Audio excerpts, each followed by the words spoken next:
Alright mga kapuso, tapos na ang fishing. Uwian na.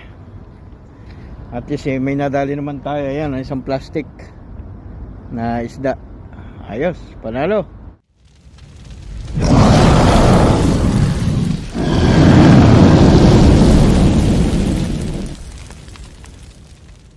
Yun, what's up guys?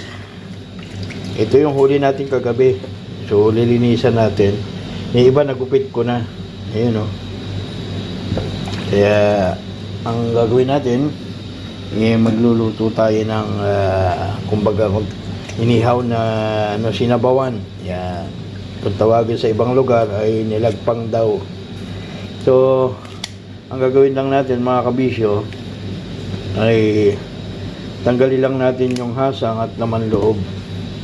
So yung iba nagupit ko na yung mga palikpik at buntot. So ganito lang gagawin natin paglilinis mga kabisyo. Tanggalin lang natin yung kanilang mga bituka at mga hasang. Yan. Alright.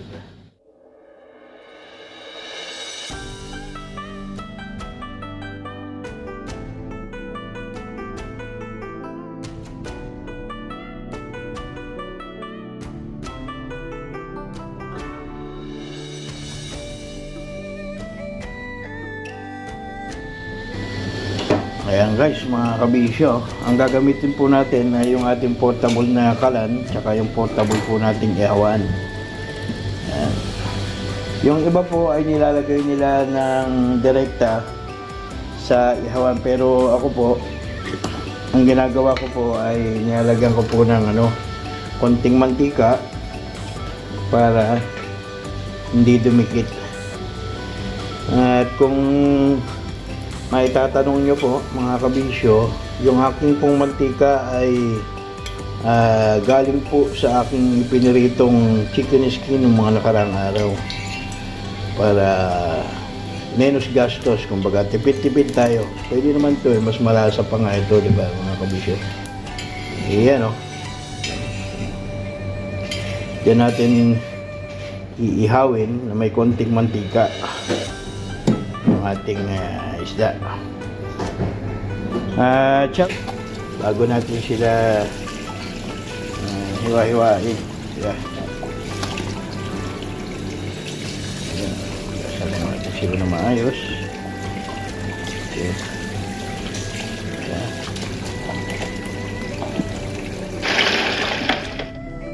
Ayan mga kabisyo, hiwain po natin yung ating isda. Yan. Ang purpose nito mga kabisyo, kaya natin siya inihiwa para yung kaloob-looban niya maluto hanggang doon sa tinik. Yan. Pwede naman hindi hiwain, pero yung pamamaraan ko nilalagyan ko ng hiwa. Yan, para hanggang loob maluto. Yan. Muusok na yung ating ihawan mga kabisyo, pero bago natin siya ilagay, siyempre lagyan natin ng asin, ang palasa. Yan, bubukan mo lang yung loob para malagyan din siya sa yung kung saan nyo tinanggal yung kanyang bituka. Yan, bukuhan nyo lang para malagyan siya ng konting asin. Huwag naman masyado marami para hindi maalat. Yan.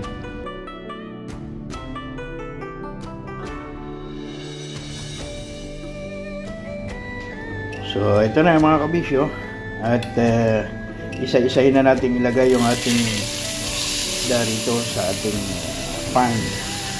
Yan. Para lang sa piniprito kasi nga meron siyang konting mantika.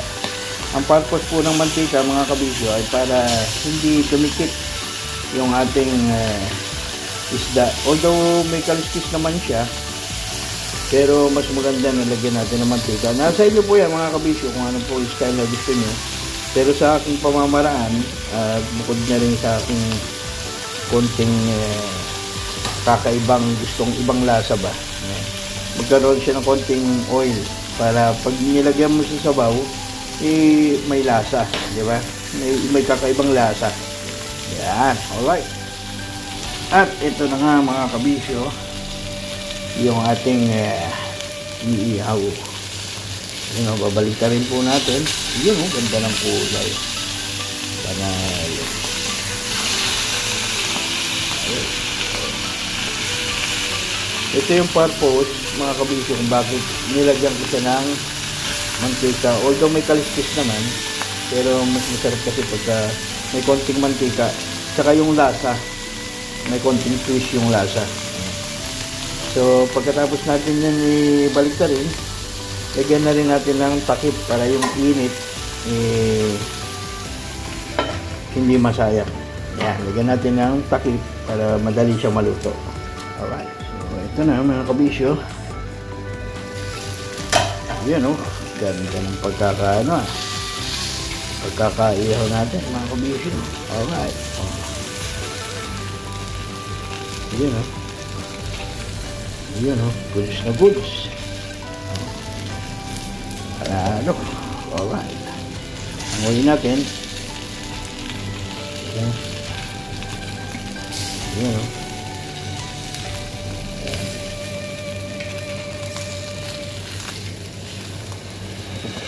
Tuyo na talaga yung ano doon. Yan tapos salam tayo ng panibago. Yan. So bali 6 yung ating niluto. Yan tapos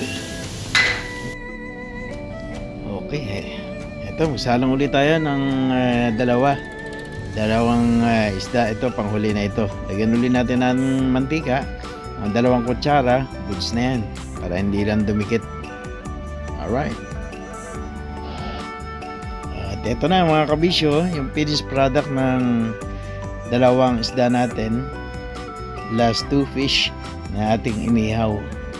Yan, goods na ganda ng pagkakaluto. At syempre yung ating ingredients: kamatis, sibuyas, sili, may tanglad at may luya.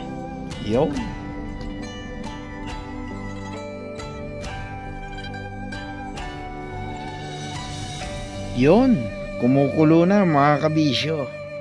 Ilagay na natin yung ating mga naihaw na mga isda. Pakulo lang natin mga kabisyo sa loob ng 5 hanggang 10 minuto. Sa mga nagpapagatas dyan, siyempre pwede ito. Kung gusto nyo po lagyan ng gulay, mga dahon-dahon, pwede po ang malunggay, pechay. Yan, pwede po dito sa ating nilagpang, kung tawagin nila sa ibang lugar sa atin sa Pilipinas. Alright.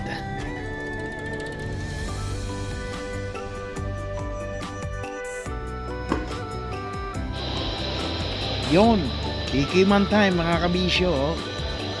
Sarap nito. Yun. Sarap. Ayos mga kabisyo, panalo ulam natin. Alright.